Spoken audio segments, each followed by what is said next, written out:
Hello పిల్లలు, స్వాగతం హరిహర్ష పోడ్కాస్ట్కి. మనం గత ఎపిసోడ్లో ప్రకృతికి ఉండవలసిన అవసరాల గురించి విన్నాం కదా. ఈరోజు మనం జీవితంలో ఎదురయ్యే కష్టాలు మనకి ఎలా ఒక గొప్ప గురువుగా మారుతాయో తెలుసుకునే కథను వినబోతున్నాం. సరే పిల్లలు, రెడీనా? అయితే కథలోకి వెళ్దాం. ఒక గ్రామంలో విక్రమ్ అనే కుర్రవాడు ఉండేవాడు. అతను పనిచేసేదానికి వెనకాడేవాడు. చిన్న కష్టం వచ్చినా నేను చేయలేను అంటూ మానేసేవాడు. అతని తండ్రి ఒకరోజు విక్రమ్కు బుద్ధి చెప్పాలని నిర్ణయించుకున్నాడు.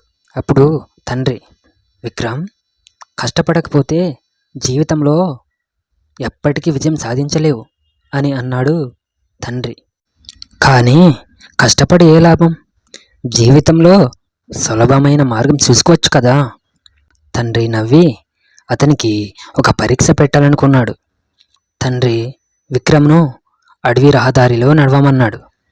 ఈ రహదారిలో నడిచి మన గుడికి వెళ్ళు, అక్కడ ఒక ముఖ్యమైన విషయం నేర్చుకుంటావు. విక్రమ్ సరేనని చెప్పి బయలుదేరాడు.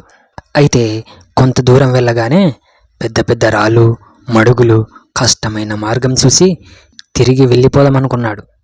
అప్పుడు ఒక ముదురు తాతయ్య అటువైపు వచ్చి అతనితో ఇలా అన్నాడు, బాబు, నువ్వు కష్టమైన మార్గాన్ని చూసి భయపడుతున్నావా?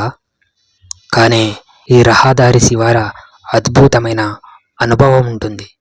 విక్రమ్ ఆలోచించి ఓపికతో ముందుకెళ్ళాడు. కష్టమైన మార్గాన్ని దాటినప్పుడు ఒక అందమైన సరస్సు కనిపించింది. పక్కనే పూల మొక్కలు, ఫల మొక్కలు ఉన్నాయి. పిల్లలు, ఈ కథ మనకు ఏం నేర్పుతుంది? కష్టాలు ఎప్పుడు మనలను వెనుకకు నెట్టవు, అవి మనకు పాఠాలు నేర్పుతాయి.